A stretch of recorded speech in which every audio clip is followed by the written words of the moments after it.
Comment devenir closer, le guide complet sur ce métier. Tu as envie de te reconvertir professionnellement ou bien de lancer une activité en complément et tu as découvert le closing, mais bon, tu n'es pas sûr non plus que ça te corresponde à 100%. Et ça tombe bien parce que dans cette vidéo, je te dévoile le guide complet sur ce métier tellement enrichissant et comme ça, tu pourras te faire ton propre avis et voir si c'est fait pour toi. Au sommaire de cette vidéo, qu'est-ce que le closing, les avantages et inconvénients du métier, les qualités pour devenir closer, le quotidien du closer, combien gagne un closer, comment trouver ses clients en closing et l'avenir du closing. Allez, c'est parti, suis-moi.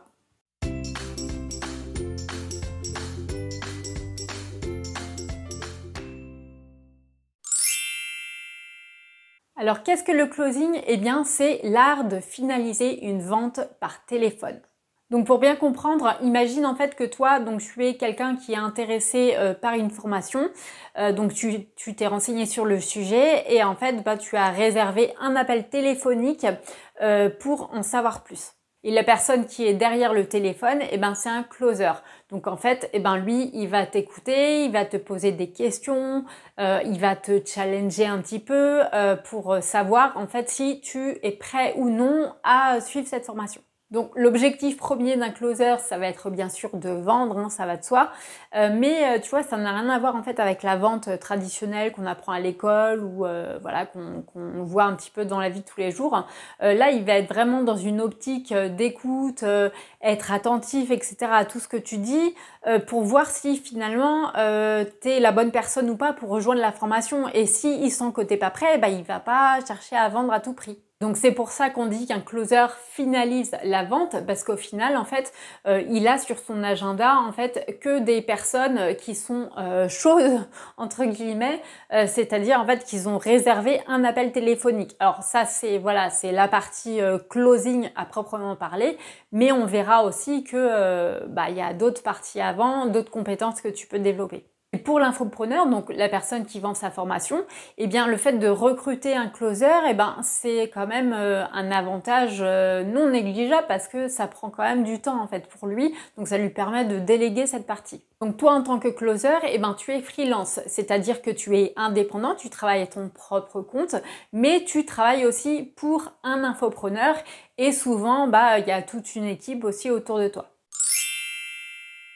Donc l'avantage number one et recherché par tous les entrepreneurs sur internet, c'est le fait de travailler d'où tu veux, quand tu veux. Alors le quand tu veux, c'est à revoir, je vais t'expliquer tout ça en détail, mais le travailler d'où tu veux, ça c'est possible, bien sûr de chez toi, ça va de soi. Mais si tu préfères la vie de digital nomade, c'est ok, si tu as envie de t'expatrier tous les 3 mois dans chaque coin de la planète, ça marche aussi.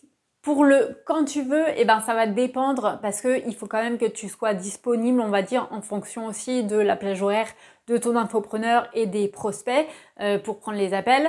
Même si c'est toi qui décides, mais au final, il faut quand même que tu restes disponible. Deuxième avantage, c'est le fait que tu as un minimum de vie sociale et ça, c'est pas négligeable en fait quand tu travailles à ton compte en tant que freelance.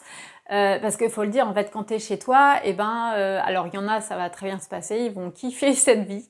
Il y en a pour d'autres, ça va être un petit peu plus compliqué, en fait, le fait d'être un peu trop, dans sa bulle, de voir personne. Et justement, le fait de parler, en fait, aux gens par visio ou par téléphone, du coup, c'est ce petit côté, lien social qui est appréciable.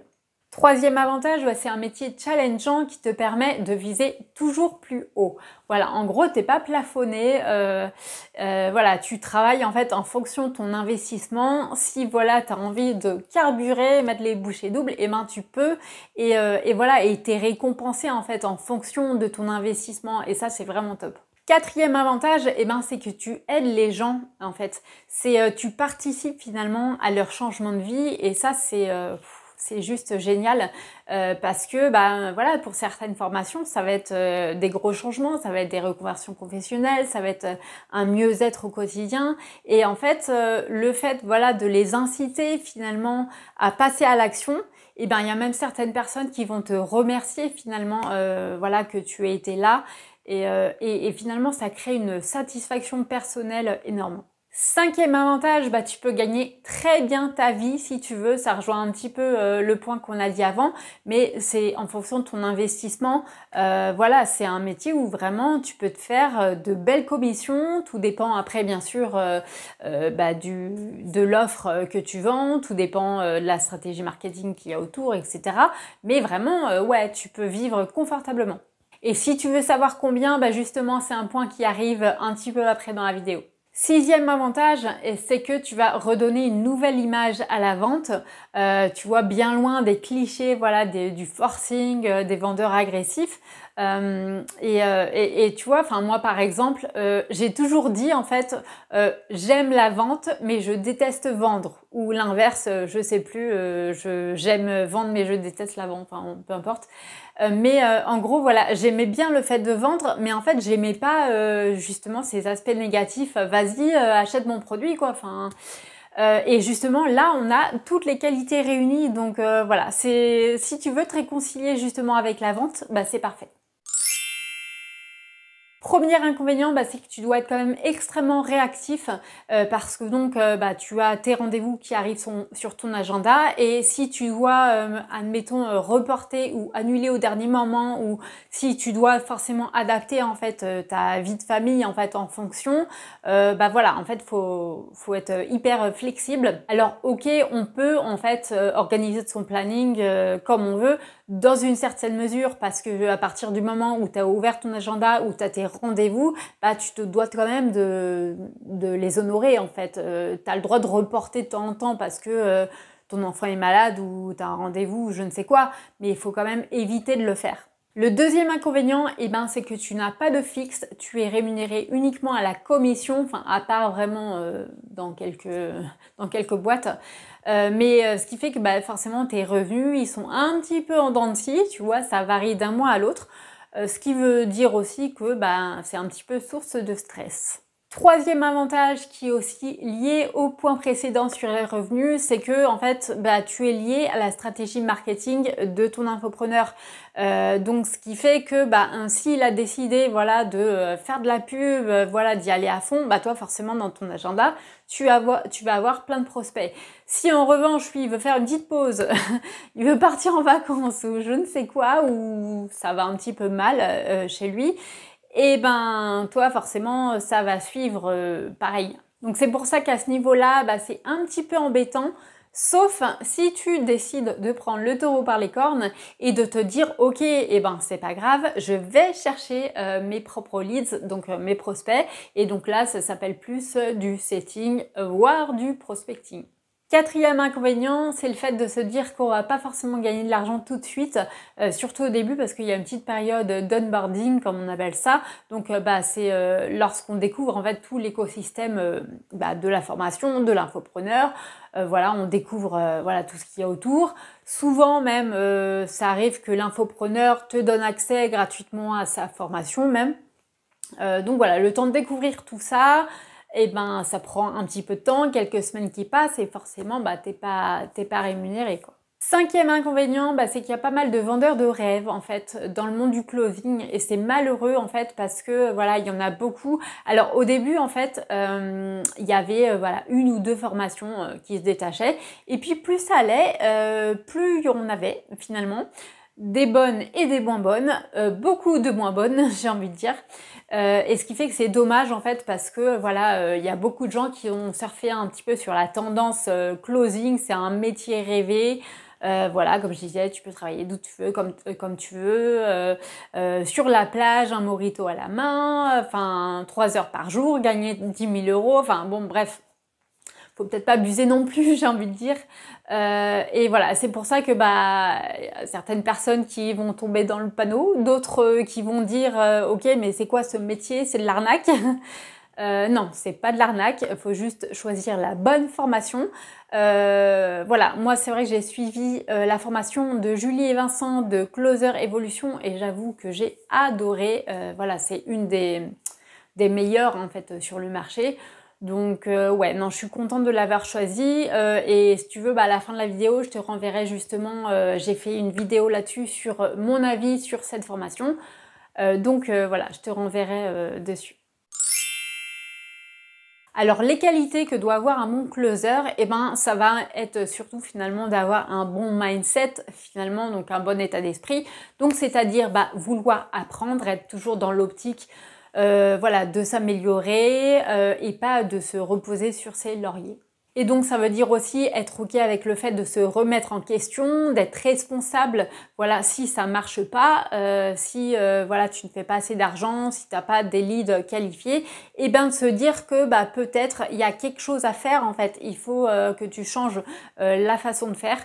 Donc en gros, rejeter la faute sur les autres, c'est pas une très bonne idée. Ensuite, faut bien sûr être empathique et hyper bienveillant, être dans l'écoute, parce que forcément au téléphone la personne elle va te raconter un petit peu sa vie quoi, tu vas lui poser des questions et c'est vraiment en fait grâce à ces réponses que tu vas pouvoir l'orienter du mieux possible. Dis-toi que la personne au bout du fil, elle est peut-être dans une situation compliquée en fait, elle est peut-être hyper fragile et que du coup elle doit sentir qu'elle peut te faire confiance. Bien sûr, il faut aussi être persévérant et ne pas abandonner à la première difficulté, ça va toi aussi avec le mindset.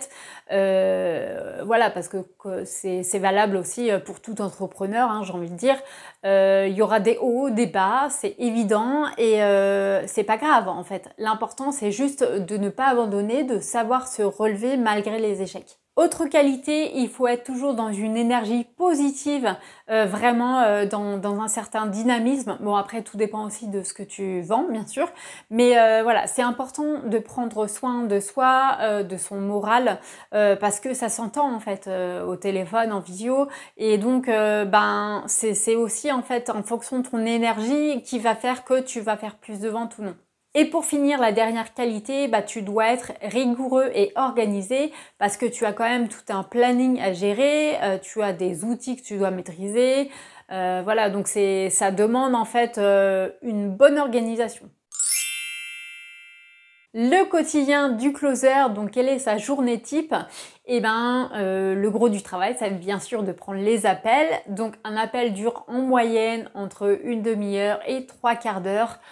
Donc après, c'est à toi de voir combien tu es prêt à en prendre dans une journée. Mais attention, il n'y a pas que ça en fait que tu dois faire dans une journée. Il faut aussi que tu gères tout ce qui est suivi en fait des appels, donc les relances des clients. Donc ça s'appelle les follow-up.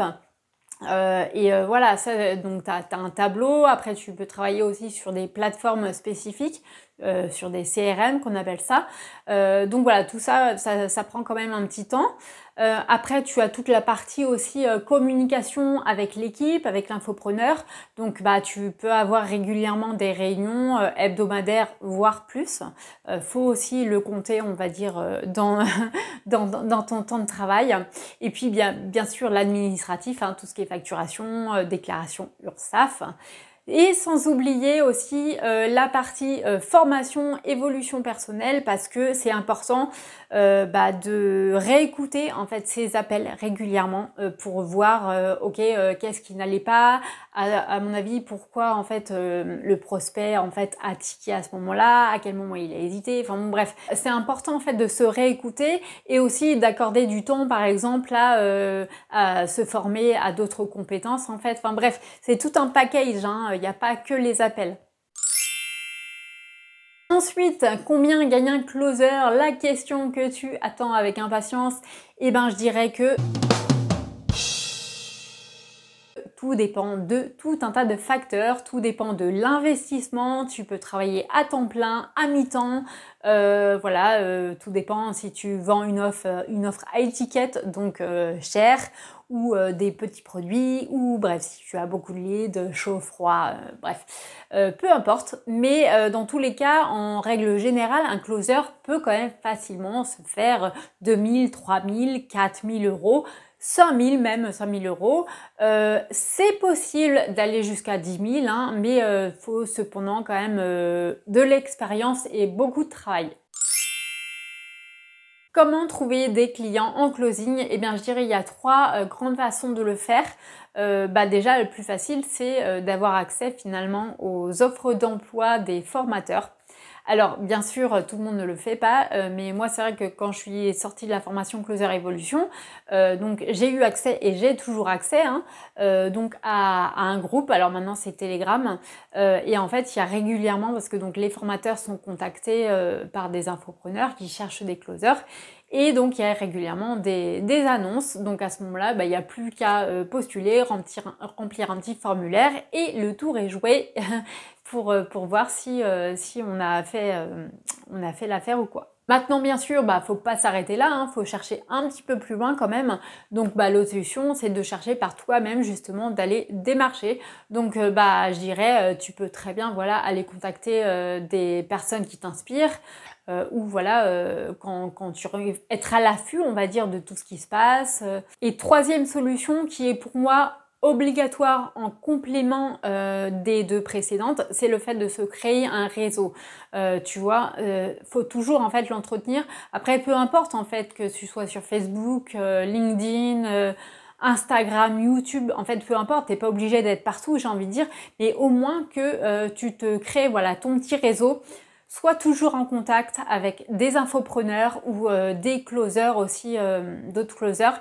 Et parce que même finalement, si tu n'as pas besoin d'une mission maintenant parce que tu es déjà en mission, c'est toujours intéressant de dire « Hey, coucou, je suis là, donc si un jour, il y a une opportunité qui se présente, moi je suis là ». Parlons maintenant de l'avenir du closing, parce que oui, c'est encore un métier hyper tendance qui est mis en avant. Et c'est vrai qu'il y a quelques années de ça, ça avait vachement le vent en poupe en fait. C'était le nouveau métier, la nouvelle opportunité du siècle. Maintenant, c'est un petit peu moins ça quand même, mais ça l'est toujours, hein, c'est toujours intéressant. Après, ce qu'il faut bien comprendre, c'est que c'est pas uniquement une tendance, hein, c'est un vrai métier, hein, je veux dire, qui va perdurer. Le truc, c'est que forcément, ça va évoluer. Je pense qu'il va falloir, dans tous les cas, acquérir d'autres compétences. Donc là, tu vois, je t'ai parlé du closing vraiment à proprement parler. Donc, c'est-à-dire que c'est les personnes qui réservent un appel téléphonique parce qu'ils sont déjà intéressés par la formation. Mais c'est important en fait il y a d'autres étapes parce que ton infopreneur en fait il a investi finalement pour t'apporter ses prospects. Tu vois, il a peut-être investi dans la pub, dans des webinaires ou dans un community manager donc pour gérer les réseaux sociaux.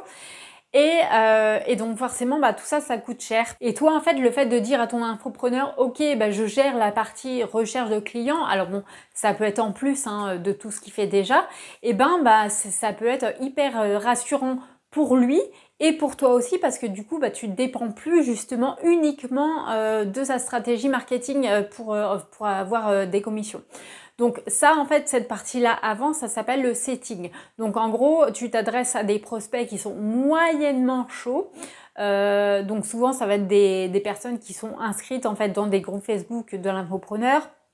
Voilà, qui connaissent un petit peu son domaine, son milieu, mais voilà, qui sont pas forcément envie de passer à l'action. Toi, l'objectif, ça va être de contacter ces personnes-là, d'entretenir une relation pour ensuite les amener à prendre un rendez-vous de closing.